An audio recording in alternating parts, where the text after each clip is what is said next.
Hey, good morning, everybody. Congratulations, you made it to the end of week 2 for remote learning. Some of you have been doing some great work, and I'm going to showcase some of that work at the end of this video. Just hanging out here in my backyard. I just got back from a nice walk on the beach with the kids before they started their schoolwork for the day. Um, so I figured I could get outside and just take in some fresh air. It was gorgeous outside. Hope you guys were outside yesterday. Nathaniel, Madeline, and I, and a couple of the neighbors set up a Nerf obstacle course. I should have taken some pictures of it to show you. It was very dude perfect. You had to crawl through certain areas and jump over stuff. And when we got to the end, you had to shoot a target with a Nerf gun, and then there was time added on or taken off at the end. If I can find some pictures, I'll post them. I don't know if Mrs. Janik maybe took some pictures. But for today, you guys are going to be working a little bit in the math textbook. Those of you who have not registered for the online math textbook or the workbook that we use, you got to get it done today. I emailed you that haven't done it yesterday. I also emailed all of you yesterday to see who's checking their email. You should be checking your email every day because it's a great way to help keep organized with all the work that we're sending to you. That I know you now have Google Classrooms for me for math, science, and social studies, for Miss Keto for language arts, for reading and writing. Now you have one for music. You have one for physical education. You have one for, I think you got one for Spanish. I know you got one for art.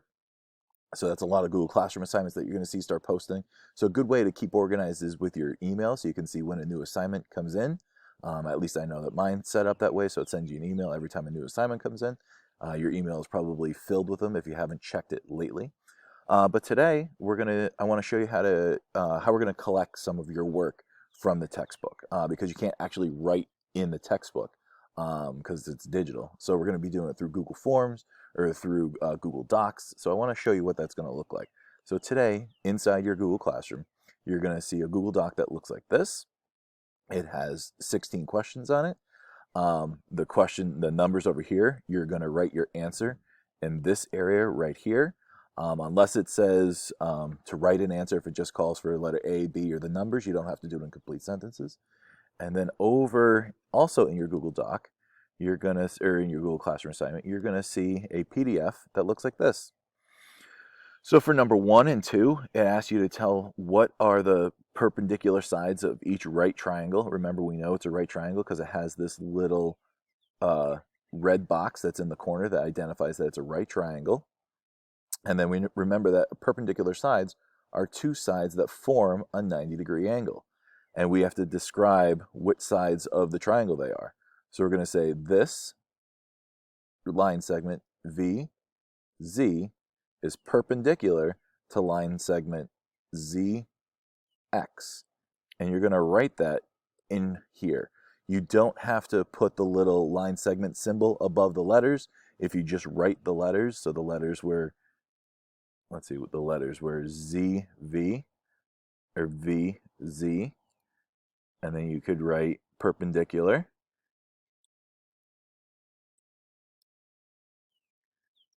to ZN. And you could put that right in there. The next one, 3 and 4, you're going to tell me if they're acute, right, or obtuse triangles. So for 3, put the answer. 4, put the answer. And then how many sides are perpendicular? If they have perpendicular sides, they don't have perpendicular sides. You're writing your answer. If they do, tell me how many. Number 5, can a triangle have 2 right angles? So this one says explain, so I expect for that number 5, you're going to write a complete sentence for number 5, or maybe 2 complete sentences. 6, 7, and 8, you're just going to tell me, if this one's acute, you're going to tell me which letter over here is the acute triangle. For number 7, obtuse, which letter is the obtuse one? And then 8, which of the triangles is a right triangle? You're going to tell me what letter is right. You don't have to draw the lines. That's a little bit complicated for right now. So I just threw some letters in there so you can just match them up. Same thing for number 9, which is the acute triangle. You write the correct letter for number 9 in the box for number 9. And then I threw in an extra page from the classwork. You might remember it because I think in class we did numbers 12 and 13. So number 12, classify a triangle from Phoenix, Yuma, and the Grand Canyon as acute, right, or obtuse. Here is that triangle. What kind of triangle is it? Number 13, explain how you classify the triangle. You don't have to tell it to a friend, you just tell it to me in box number 13, but do it in complete sentences. Number 14, Ved noticed the triangle was formed by the ladder and the wall. Classify the triangle as acute, right, or obtuse. So your answer would be Ved's triangle was, and then you'll tell me what kind of triangle that is. Number 15, Ben said that the triangle shown is an acute triangle because the angle shown is acute.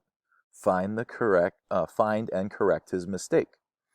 And then number 16, is it possible for a triangle to have two obtuse angles, and explain? And you'll write that in number 16. Now here's a couple little tricks. I went over each of the questions. I would have this YouTube video playing while you're doing your work, and then pause it, answer the question where I just read it to you, and then go in and answer the question. It's a good way to do this, especially next week when we're going over some of the work, to pause the video, go back and answer, and then go back and play the video for the next section that you're going to be working on. So that's what I'm hoping that you can get done today for me. I don't think it's going to take you too long because it is all review, but I want you to get used to looking at the worksheet and then putting the answers in somewhere else. Last thing before we go, I want to do a couple shout outs to some people who in the last assignment found some triangles that were fantastic. So right here, a nice shout out to Daniel. Daniel, this is great. Found a picture of my summer home over here in Italy, I guess. It looks like Italy. And he found a nice right triangle, or a nice acute triangle right here. Beautiful work, Dan. Another one, this is Landon. Landon, I love this one. I love the cheese. I wrote you in the comments that I love the piece of cheese. Just next time, let's just make sure that if we're going to pick something, remember we can rotate this protractor a little bit because we want that 0 line to match up with the bottom of the line that you wrote here on the protractor. All right, but great work. This is Ireland. I don't know if this is actually your cat. If it is, this is the greatest cat house I've ever seen. Very nice. Nana found another picture of my other summer home out here in the wilderness, and found the angle of the roof. Great job. And then the last one. I know some of us are having some computer problems, and some of the best problem solving I've seen from anyone is Kyle right here.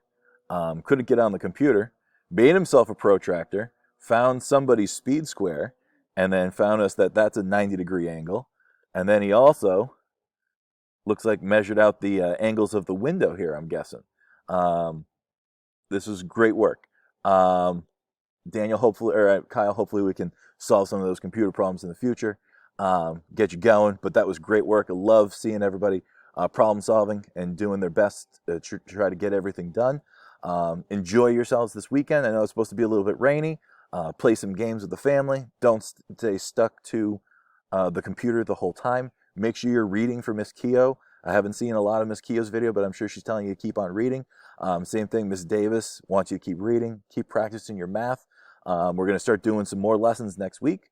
Other than that, great job, everybody, and I will see you next week. Take it easy.